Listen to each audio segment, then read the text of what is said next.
Politics plus আমরা news hour এক্সট্রায় ছিলাম। নিউজ আওয়ার এক্সট্রায় চাপ, মানবিকতার চাপ প্রতিবেশীর, এই বিষয় নিয়ে কথা শুনছিলাম বাংলাদেশের পররাষ্ট্র সচিবের। তিনি আমাদের অনেক প্রশ্নেরই উত্তর দিয়েছেন। সেই প্রশ্ন থেকে আরো কিছু কিছু প্রশ্ন আসে, পাল্টা প্রশ্ন আসে, সেসব নিয়েই আমরা আজকের পলিটিক্স প্লাস সাজিয়েছি। যারা কথা বলবেন, রিয়াজউদ্দিন আহমেদ আছেন নিউজ টুডের সম্পাদক, কথা বলবেন ডক্টর মোহাম্মদ তানজিমউদ্দিন খান, তিনি ঢাকা বিশ্ববিদ্যালয়ের আন্তর্জাতিক সম্পর্ক বিভাগের শিক্ষক, এবং জাহাঙ্গীরনগর বিশ্ববিদ্যালয়ের আন্তর্জাতিক সম্পর্ক বিভাগের শিক্ষক শাহাবানাম খান আমাদের সঙ্গে আছেন। আমরা যেখানে ছিলাম, পররাষ্ট্র সচিব শহীদুল হক যেটা বলেছেন যে বাংলাদেশ ম্যাটার, এবং চাপ, আসলে আমরা কোনো চাপের মধ্যে নেই, এবং তার তিনি যেটা আমাদেরকে বলেছেন তাতে বাংলাদেশের মানুষ হিসেবে কিছুটা গর্বিত। কিন্তু তারপরেও শঙ্কা তো থাকে যে মিয়ানমারকে আমরা বলি যে আনপ্রেডিক্টেবল, এবং তারা সবসময় একটা সন্দেহের মধ্যে থাকে। ডিপ্লোমেসি যারা করেন তারাই ঠিকঠাক করে মিয়ানমার বুঝে উঠতে পারেন না, সুতরাং আমরা তো আরো বেশি ভীত অবস্থায় থাকি। যে পুরোহিতের প্রোপাগান্ডার কথা বলেছেন সেটা নিশ্চয়ই সাহাব ভাই বা তানজিম ভাই নিশ্চয়ই বলবেন, আরো আরো হয়তো বিস্তারিত বলবেন।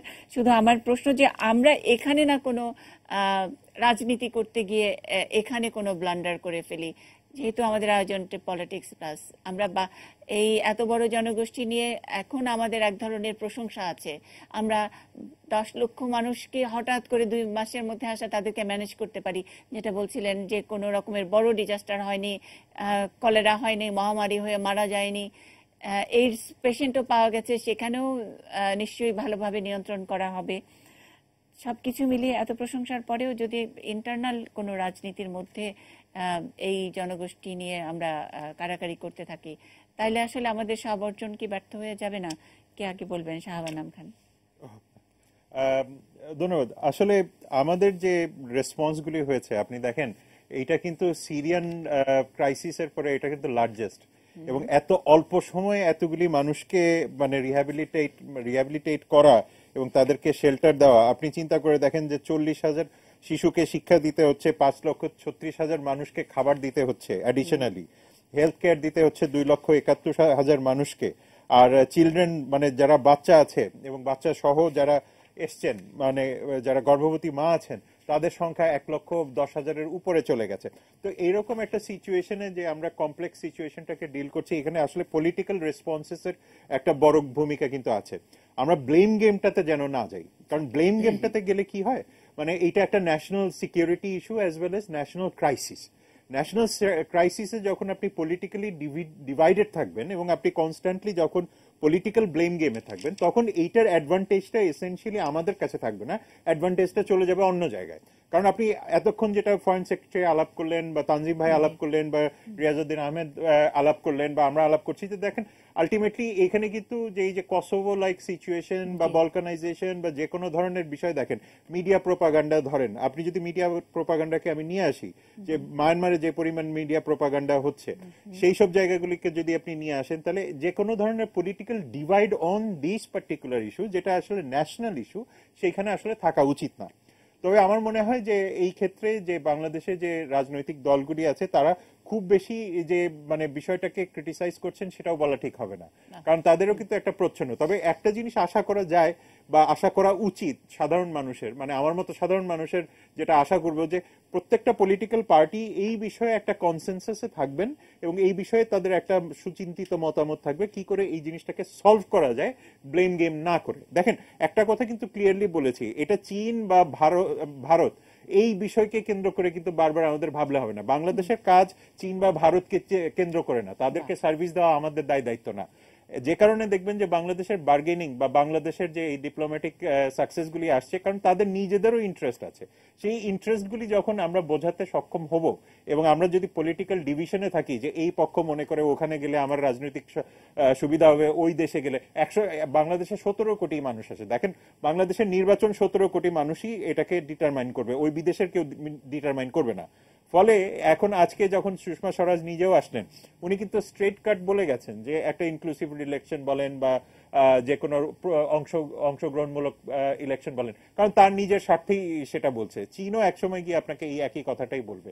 ফলে এই যে যে জায়গাগুলি আছে যে যার যার ইন্টারেস্টে দেখছে, ফলে বাংলাদেশের মানুষ হিসেবে, বাংলাদেশের জনগণ হিসেবে যে পলিটিক্যাল পার্টিগুলি আছে এই ফরেন পলিসিতে বা ফরেন ইন্টারেস্টে, মানে আমাদের যে ফরেন ইন্টারেস্ট আছে এবং আমাদের যে কন্টিনিউইটি এখন তৈরি হয়েছে এই কন্টিনিউইটিটাকে সাপোর্ট করা, এবং যখন আপনি এটাকে সাপোর্ট করবেন ন্যাশনাল সিকিউরিটিটা তৈরি হবে। আপনি যদি আজকে এই রোহিঙ্গা রেফিউজি ইস্যুটাকে নিয়ে যদি আপনি পলিটিসাইজ করেন, দেখেন রাডিকালাইজেশন আপনি থামাবেন কি করে?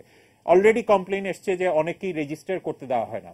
এটা ইনফ্যাক্ট মানে ফরেন মিনিস্ট্রির ব্রিফিং এই কমপ্লেইনটা চলে এসেছিল দায়িত্বশীল সূত্র থেকেই, যে রেজিস্ট্রেশন করতে দেওয়া হয় না। এটা লোকাল পলিটিশিয়ানদের কাজ হয়। তো ফলে এই লোকাল পলিটিশিয়ান যে শুধুমাত্র যে বিরোধী দল হতে হবে, অন্যান্য দল হতে হবে এমন কোনো ব্যাপার না, অনেক নিজস্ব দল থেকেও হতে পারে। তো এই ধরনের বিষয়গুলিকে আসলে আমাদেরকে দেখা দরকার। ফলে দায়িত্বশীলতা শুধুমাত্র যে ফরেন মিনিস্ট্রি বা মাননীয় প্রধানমন্ত্রীর আছে তা না, ফলে এখানে বাকি যে পলিটিক্যাল পার্টিগুলি আছে তাদেরও দায়ী দায়িত্ব রয়ে গেছে। এই যে আপনি যারা রেফিউজি আসলেন বা মায়ানমার সিটিজেন্স যারা আসলেন, আমরা যে নামেই তাদেরকে আখ্যা দিই না কেন, তাদেরকে যেন পলিটিক্যাল বা ইসলামিস্ট যে জিনিসগুলিকে আমরা আজকাল কথা বলছি, বা জঙ্গিবাদ কথা বলছি, বা সন্ত্রাসী কথাবার্তা বলছি, বা ক্রিমিনাল নেক্সাস কথাবার্তা বলছি, এই নেক্সাস গুলিতে যেন তাদেরকে কোনোভাবে ইমপ্লিকেট করা হয় না। কারণ এটাকে যখনই আপনি তাদেরকে ইন্টিগ্রেট করতে যাবেন, এখন সেটা তো এই দেশের মানুষই করবে, এটা তো আপনার ওই ইংল্যান্ড আমেরিকা থেকে এসে করবে না। ফলে এই দেশের মানুষকে তাদের দায়িত্বশীলতা এটাও বোঝানোর দরকার আছে। ফলে পলিটিক্যাল পার্টিগুলিরও কিন্তু এখানে একটা রেসপন্সিবিলিটি রয়ে গেছে যে এই অ্যাওয়ারনেসটা ক্রিয়েট করা, যে তারা আমাদের এখানে এসছেন, তাদেরকে আমরা মানবিক সহায়তা দিচ্ছি এবং তাদেরকে আমরা ফেরত পাঠানোর জন্য সর্বোচ্চ ব্যবস্থা করছি। ফলে এই ইন্টিগ্রেশন, এই মোরাল সেন্সিবিলিটি, এই অ্যাওয়ারনেসগুলি অবশ্যই আমাদেরকে এই পলিটিক্যাল পার্টিগুলির মাধ্যমেই যেতে হবে, এবং পলিটিক্যাল পার্টিগুলির কাছ থেকে আমরা সাধারণ মানুষ হিসেবে আশা করি যে একটা ন্যাশনাল কনসেনসাসের মধ্যে থাকবেন। কারণ আমাদের সাকসেসের জায়গাগুলি অত্যন্ত বুড়োভাবে আমাদের সামনে চলে এসছে, এবং আমাদের পররাষ্ট্র সচিব যেভাবে প্রোঅ্যাক্টিভলি ডিসক্লোজ করলেন, এই প্রোঅ্যাক্টিভ ডিসক্লোজারটাকে আসলে আমাদের সম্মান করা খুব প্রয়োজন। এখনো পর্যন্ত পলিটিক্যাল পার্টিগুলোর যে আচরণ আমরা দেখেছি অন্তত গত 2 মাসের অভিজ্ঞতায়, তাতে অনেকখানি পজিটিভ মনে হয়েছে যে মানবিক বাংলাদেশ, গোটা বাংলাদেশ মিলে এই মানবিকতার পরিচয় দিয়েছে। এটা কোনো একজন যে আসলে এটার বিরোধিতা করবে, এটা নিয়ে চ্যালেঞ্জ ছুড়ে দিবে দায়িত্বশীলদের প্রতি, সেরকম তেমন কোনো বড় উদাহরণ আমরা জাস্ট খালি অ্যাড করে দেই। দুটো কনসার্ন থাকে যে দেখেন আমাদের দেশে একটা ধারাবাহিকভাবে আমরা বারবার দেখেছি যে কমিউনাল একটা ডিসকর্ড তৈরি করার চেষ্টা করে, এইটাকে কেন্দ্র করে একটা কমিউনাল ডিসকর্ড তৈরি করার চেষ্টা করা হতে পারে, যে কারণে আমাদের মিলিটারি বা আর্ম ফোর্সেস বা ইন্টেলিজেন্স এজেন্সিস গুলি কিন্তু অত্যন্ত শক্তভাবে কাজ করছে। কিন্তু শক্তভাবে তখনই কাজ করা সম্ভব যখন আপনি একটা পলিটিক্যাল সদিচ্ছা থাকবে। সদিচ্ছা তো সরকারের আছেই, কারণ তাকে সরাতে হবে, এবং সে কারণে বিরোধী বা অন্যান্য পলিটিক্যাল দল যেগুলি আছে, সেটা রিলিজিয়াস কেন্দ্রিক বলেন, ডেমোক্রেসি কেন্দ্রিক বলেন, লেফট কেন্দ্রিক বলেন, যেই কেন্দ্রিক বলেন, সমালোচনার সাথে একটা কনস্ট্রাকটিভ সলিউশন আসে, এটা একটা বিষয় থাকে। আর দ্বিতীয় যে বিষয়টা থাকে যে ফরেন ইন্টারফিয়ারেন্স, আমরা বারবার অনেক রকমের জুজু বোঝানোর চেষ্টা করি যে এটা ওই ইন্টেলিজেন্স করেছে, সেই ইন্টেলিজেন্স করেছে। তার চেয়ে বড় জিনিস হলো যে আমরা আমাদের যে হিউম্যান ইন্টেলিজেন্স আছে বা কমিউনিটি ইন্টেলিজেন্স আছে, সেই জিনিসগুলিকে ব্যবহার করা খুব জরুরি এখন। এক্সেলেন্ট। আমি ডক্টর মোহাম্মদ তানজিম উদ্দিন খানের কথা শুনবো, যেটা শাহাব এনাম খান বলছিলেন যে রাজনৈতিক দলগুলোর দায়িত্বশীলতার কথা, এবং এখনো পর্যন্ত আমরা বোধহয় ঠিকঠাক জায়গায় আছি, গর্বিত হওয়ার মতো একটা জায়গায় আছি। যদি আমরা বলি যে অং সান সুকির কথা, এবং তাকে নিয়ে নানা রকমের মন্তব্য আমরা শুনছি, আমাদের এখানকার রাজনীতিবিদরা নানান মন্তব্য করছেন। মানে গণতন্ত্র, আমরা মিয়ানমারে যে অবস্থা দেখছি, হয়তো সামরিক নেতৃত্বের সঙ্গে নেগোসিয়েশনটা করতে হয়, অথবা বেসামরিক বলতে গেলে তো সুকি ভরসা। তো সেই জায়গাটা যদি আমরা কোনোভাবে হারিয়ে ফেলি বা আমাদের কোনো মন্তব্যে হারিয়ে যায়, তাহলে তো আমরা একটু পিছিয়ে যাব কি না, এরকম একটা জিজ্ঞাসা আমার আছে আপনার কাছে। আমি শুনবো, একটা ছোট্ট বিরতি নেওয়ার অনুমতি নিচ্ছি আপনাদের কাছ থেকে। ছোট্ট বিরতির পরে ডক্টর মোহাম্মদ তানজিম উদ্দিন খানের কাছে আসছি।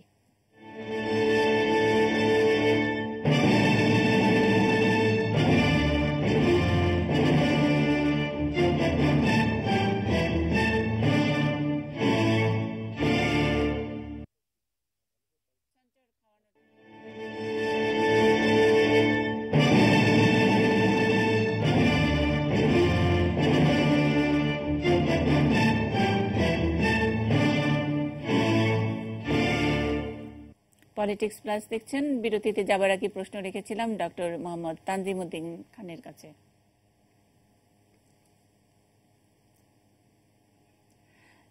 ডক্টর তানজিমুদ্দিন খান, আমি বিরতিতে যাবার আগে প্রশ্ন রেখেছিলাম অং সান সুকিকে, তার দিকে ইঙ্গিত করে আমাদের বাংলাদেশের অনেক রাজনীতিবিদরাও অনেক নানা রকম মন্তব্য করছেন, বিশ্ব নেতৃবৃন্দ নানা রকম মন্তব্য করছেন। কিন্তু সুকি ওখানে যদি নড়বড়ে অবস্থা হয় তাহলে তো ডিপ্লোমেসিটা একটু কঠিন হয়ে যাবে, এরকমই তো একটা ইঙ্গিত পেলাম পররাষ্ট্র সচিবের কথা থেকে। আপনি আরেকটু যদি আমাদেরকে পরিষ্কার করে বলেন। সাহাবের যে শেষ আলোচনা ছিল ওখান থেকে শুরু করি। জি প্লিজ। এবং যেটা খুব গুরুত্বপূর্ণ বিষয় যে আমাদের এমন কিছু বিষয় চলে আসে তখন ন্যাশনাল কনসেনসাস অথবা জাতীয় যে সমঝোতা সেটা খুব গুরুত্বপূর্ণ হয়ে ওঠে। এবং মিয়ানমারের আজকে যে রোহিঙ্গা ইস্যু সেটা এরকমই একটা ইস্যু। তবে এই সমঝোতা জাতীয় পর্যায়ে তৈরি করতে গেলে যারা রাষ্ট্র ক্ষমতায় থাকেন তাদের দায়িত্বটা অনেক বেশি। এবং সেই ক্ষেত্রে আমি মনে করি যে যেই ধরনের অনেক সময় বিরোধী দল কিংবা অপোজিশনকে ঘায়েল করতে যেই ধরনের ভাষা অনেক সময় আমাদের রাজনৈতিক নেতৃবৃন্দ ব্যবহার করেন সেটা কিন্তু একটা অস্থিরতা তৈরি করে এবং সেই অস্থিরতার প্রতিক্রিয়ায় আরো ভিন্ন অস্থিরতা তৈরি হয়, যার জন্য সমঝোতা তৈরি সম্ভব হয় না। যেমন এই যে যারা এখন সংসদে নেই কিন্তু মাঠে বিরোধী দল হিসেবে আছে, তারা ত্রাণ নিয়ে যাচ্ছিল, তাদের ট্রাক যেতে দেওয়া হয়নি, তাদের ত্রাণ আমরা পত্রিকা মারফত জেনেছি লুট করে নেওয়া হয়েছে। এই ধরনের যদি কার্যক্রম থাকে এবং সবাই আমরা বাংলাদেশের মানুষ, সবাই আমরা বাংলাদেশকে ভালোবাসি, সে যেই দলের হোক হই না কেন, যারা আমরা বাংলাদেশকে ভালোবাসি, বাংলাদেশের মুক্তিযুদ্ধের আদর্শে যারা আমরা বিশ্বাস করি, তারা নিশ্চিতভাবে যারা সরকার আছে রাষ্ট্র ক্ষমতায় তাদের কাছ থেকে এই ধরনের আচরণ আসলে আমার কাছে মনে হয় জাতীয় সমঝোতা তৈরির ক্ষেত্রে একটা কঠিন অবস্থা তৈরি করে। দ্বিতীয় প্রসঙ্গ যেটা খুব গুরুত্বপূর্ণ, যে মায়ানমারের উপর চাপ তৈরি করতে গেলে আমাদের অভ্যন্তরীণ রাজনীতিতে যে আলোচনাগুলো থাকা উচিত, সেই আলোচনার আমার কাছে মনে হচ্ছে আমরা অত্যন্ত বেশি অং সান সুচি কেন্দ্রিক এবং তাকে আমরা অনেক বেশি সমালোচনা করছি এবং সব তীর ছুড়ে দিচ্ছি তার দিকে। কিন্তু তার যদি ক্ষমতা কিংবা সিদ্ধান্ত প্রণয়নের যে অটোনমি যদি আমরা চিন্তা করি, সেদিক থেকে সে অনেকখানি কিন্তু আমি মনে করি পাপেট। এবং যেই গণতন্ত্র আছে মিয়ানমারে, সেই গণতন্ত্র কিন্তু সিউডো গণতন্ত্র, এটা পূর্ণাঙ্গ গণতন্ত্র না। এবং পূর্ণাঙ্গ গণতন্ত্রে প্রবেশ করা কিংবা ওরকম বিকাশের পথটা সহজ করা মিয়ানমারের জন্য খুব সহজ না, কারণ বেশ কয়েক দশক ধরে তারা সামরিক জান্তার অধীনে ছিল এবং সেখানে ওইভাবে কোনো সিভিল সোসাইটি যেটা রাষ্ট্রের উপর চাপ তৈরি করতে পারে সেই ধরনের সিভিল সোসাইটি তৈরি হয়নি। তার চেয়ে গুরুত্বপূর্ণ হচ্ছে যে আমরা বলছিলাম যে কিছু পুরোহিত গোষ্ঠী, কিছু বৌদ্ধ মৌলবাদী গোষ্ঠী, একটা হচ্ছে মাবাথা মুভমেন্টের নামে আর একটা হচ্ছে 969, এই দুই মুভমেন্টই কিন্তু দুটা, একটা হচ্ছে সামরিক জান্তাকে আর একটা হচ্ছে সুচির পার্টিকে রিপ্রেজেন্ট করে এবং তারা নিজেদের একে অপরের বিরুদ্ধে স্কোর করার জন্য তারা কিন্তু এই দুটা মুভমেন্টকেই কাজে লাগায়। সেই পরিপ্রেক্ষিতে খুব গুরুত্বপূর্ণ হয়ে যায় তাদের কাছে অ্যান্টি মুসলিম একটা সেন্টিমেন্টকে আরো শক্তিশালী করা। তো সেই দিক থেকে আমরা যখন মিয়ানমার নিয়ে কথা বলবো, আমাদের তীরগুলা শুধুমাত্র সুচির দিকে না ছুড়ে মেরে, বিশেষ করে মায়ানমারের যে সামরিক জান্তা আছে এবং কখনো কখনো আমার মনে হয় তাকে আমার জেনোসাইড যে কমিট করছে সেইটার জন্য তাকে ট্রায়ালে আনার চেষ্টা করা উচিত এবং ওই ভাষায় আমাদের কথা বলা উচিত যাতে আরো বেশি জনমত তৈরি হয় মিয়ানমারের সামরিক জান্তার বিরুদ্ধে। অনেক ধন্যবাদ। আমি রিয়াজউদ্দিন আহমেদের কাছে একটু শুনতে চাই। আমরা আলোচনাটা গত 2 মাস ধরেই বারবার ডিপ্লোমেসির উপরেই ঘুরপাক খাচ্ছে। গত 29 বছরের অভিজ্ঞতা থেকে বলছি যে ইতিমধ্যে 5 লাখের উপরে মিয়ানমারের রোহিঙ্গা বাংলাদেশে নানাভাবে মিশে গেছে। ক্যাম্পে আসলে রেজিস্টার্ড যে রোহিঙ্গা তাদের সংখ্যা কম বেশি 35 থেকে 40 হাজার এরকম অনেক সময় ওঠানামা হয়। সেই অভিজ্ঞতা থেকে এই 10 লক্ষ মানুষ আবারও ফেরত দিতে পারবে তো বাংলাদেশের সক্ষমতা নিয়ে এক ধরনের প্রশ্ন উঠেছে এবং এটার জন্য আসলে পাশের দেশ, আমরা আজকে যে শিরোনামটি যে কারণে রেখেছি প্রতিবেশীর চাপ, প্রতিবেশীদের উপরেই তাকিয়ে আছে যে আমরা ভারতের সাথে কি আচরণ করলে আমাদের পক্ষে চাপ ভারত দেবে, চায়নার সঙ্গে কি আচরণ করলে চায়না চাপ দেবে, নাকি রাশিয়ার সঙ্গে আমাদের আরো কোনো বাণিজ্যিক সহযোগিতা বাড়াতে হবে, নাকি কোনো কেনাকাটায় যেতে হবে, ইত্যাদি নানান কিছু ঘুরপাক খাচ্ছে মিডিয়াতে। আমরা আজকে অন্তত পররাষ্ট্র সচিবের কথা থেকে একটু অন্য ধারণা পেলাম যে এটা হয়তো দ্বিপাক্ষিকভাবে এবং খুব জোরালোভাবে এগোচ্ছে। তার উপরে নিরাপত্তা পরিষদ এবং বিশ্ব নেতৃত্ব তারাও খুব সোচ্চার হয়েছে। আপনি আমাদেরকে একজন মিডিয়ার মানুষ হিসেবে, মিডিয়ার একজন অভিভাবক হিসেবে এই প্রেক্ষাপটে গাইডেন্সটা কি দিতে চান?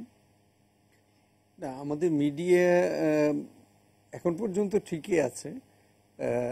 আমাদের ইনপুটগুলি যেগুলি তৈরি করতে হবে সেটা হলো যে কথাটা হচ্ছে রাজনীতির কথা, আভ্যন্তরীণ মানে একটা কনসেনসাস, এটা কি আমরা করতে পেরেছি? আমরা শুধু রোহিঙ্গা ব্যাপারে নয়, আমরা কোনো ব্যাপারেই আমাদের রাজনৈতিক বিভাজনটা এত প্রকট, আমরা এখানে কোনো ব্যাপারেই ঐক্যমতে পৌঁছতে পারি না।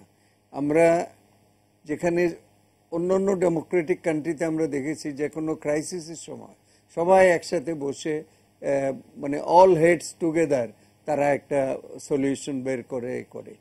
এইখানে এই রোহিঙ্গাদের ব্যাপারে কেন আমাদের বিডিআর এর যখন কার্নেজ হলো, আমাদের আরো বড় বড় সংকট হলো, আমরা এই যে টেরোরিজম হলো, ঢাকা অ্যাটাক হলো, তারপরে এই যে রোহিঙ্গা হলো, আমরা কোনো জায়গায় কি একসাথে বসে কথা বলতে পেরেছি? এটা আমরা পারি না। এটা আমাদের রাজনীতির একটা দৈন্যদশা বলতে পারেন, একটা ডেফিসিট বলতে পারেন, যে আমরা এটা পারি না এটা। এবং এইটা আমি প্রফেসর সাহেবের সাথে একমত যে এই দায়িত্বটা কিন্তু সরকারের সবচেয়ে বেশি। আমরা লিখেও ছিলাম যে সরকারকে ইনিশিয়েটিভ নিয়ে সবাইকে ডাকতে হবে।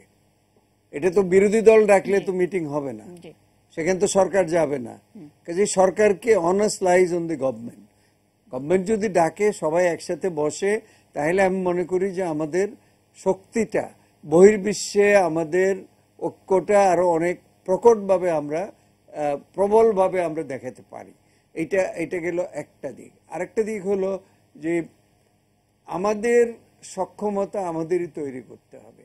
আমরা কিন্তু পিঠে হাত দিয়ে চায়নাকে ভুলাই ফেলবো, ইন্ডিয়াকে ভুলাই ফেলবো, রাশিয়ার ফরেন পলিসি চেঞ্জ করে ফেলবো, এই চিন্তা না করাটা ভালো। তারা তাদের জাতীয়, আমরা মিডিয়াতে এই ধরনের একটা হাইপ তোলার চেষ্টা করছি যে আমরা বোধহয় ডিপেন্ডেন্ট খুবই, কিন্তু সেখান থেকে বোধহয় আমাদের একটু ফোকাসটা একটু শিফট হওয়া না। অনেক জায়গায় এটা আমাদের, আমি এটা ফরেন সেক্রেটারিকে বললাম তো, আজকে উনি যতটা খোলামেলা ভাবে আলোচনা করেছেন, মিডিয়াতে লেখার জন্য তো এটা ইনপুট তো লাগে। এই যে কি হচ্ছে, এই যে ফরেন আমাদের হোম মিনিস্টার গেলেন, সেখানে আলোচনাটা কত গভীর হচ্ছে। এই যে আজকে যদি ফরেন সেক্রেটারি না আসতো, আপনি তো এমওইউ সম্পর্কে জানতেন না, এমওইউর ব্যাখ্যাগুলি আপনি পাইতেন না। এই জিনিসগুলি তো সাথে সাথে আজকে এটা সই হওয়ার সাথে সাথে ফরেন মিনিস্ট্রিতে তো ব্রিফিং হওয়া উচিত ছিল, তাহলে কালকে রিপোর্টিংটা প্রপার হতো। কালকে দেখবেন এক এক রকম মানে খাপসারা রিপোর্ট হবে। এই জিনিসগুলি সরকারের দিক থেকে একটা বড় ডেফিসিট। এবং আমরা বলেছি, বারবারই বলেছি যে যখন কোনো জাতীয় সংকট হয় তখন একটা মানে সরকারের দিক থেকে তারাই তো সমস্ত ইনফরমেশন ধরে রাখে, সেই ইনফরমেশনগুলি ডিসেমিনেট করা উচিত, তাহলে রিপোর্টিংটা ভালো হবে, অ্যানালাইসিসটা ভালো হবে এবং আমাদের চাপ এবং দুশ্চিন্তাটাও অনেকখানি কমবে। এবং আমরা বাংলাদেশের মানুষ হিসেবে অনেক গর্ববোধ করব যে আমরা জিনিসটাও খুব ভালোভাবে হ্যান্ডেল করছি এখনো পর্যন্ত। আরেকটা জিনিস দেখেন, আরেকটা বড় রাজনীতির মধ্যে আমরা পড়ে গেছি, সেটা হলো এই মিয়ানমারের এই ঘটনায় রোহিঙ্গাদের কেন্দ্র করে এখানে কিন্তু একটা বিগ পাওয়ার গেম হচ্ছে। এটা নিউ কোল্ড ওয়ার মানে ডেভেলপ করছে, এটা ব্রিউইং আপ। চলে গেছিল কোল্ড ওয়ার, বার্লিন ওয়াল ভেঙে যাওয়ার পরে, কিন্তু এখান থেকেই কিন্তু উঠছে। এবং এখানে আনফরচুনেট পার্ট হলো যে আমরা এখানে দাবার গুটি হয়ে গেলাম, হ্যাঁ, আমরা মাঝখানে পড়ে, চিড়ে আমাদের চাপটা কিন্তু এখান থেকে কোনো এসকেপ নাই, কিছু নাই, আমাদের আসলে লাভও নাই। কিন্তু এই জায়গাটা আমাদের খুব মাথা ঠান্ডা রেখে ঐক্যবদ্ধভাবে একটা বাইপার্টিজান ফরেন পলিসি ঠিক করে তারপরে এই সমস্যাটা ডিল করা উচিত। তারপরে দেখবেন আপনি ঠিক মতো যদি প্লে করতে পারেন, কারণ এখানে বে অফ বেঙ্গলের একটা গেম আছে, বে অফ বেঙ্গলের একটা ডমিনেশনের ব্যাপার আছে। কে আসবে এখানে? এখানে চীন, রাশিয়া ডমিনেট করবে, আমেরিকা তো দূরে বসে থাকবে না। আমেরিকাকে আপনি কিন্তু ইনভাইট করেন না এখানে আসার জন্য, কিন্তু আমেরিকা দেখেন আপনার মানে কোমর বেঁধে নেমেছে।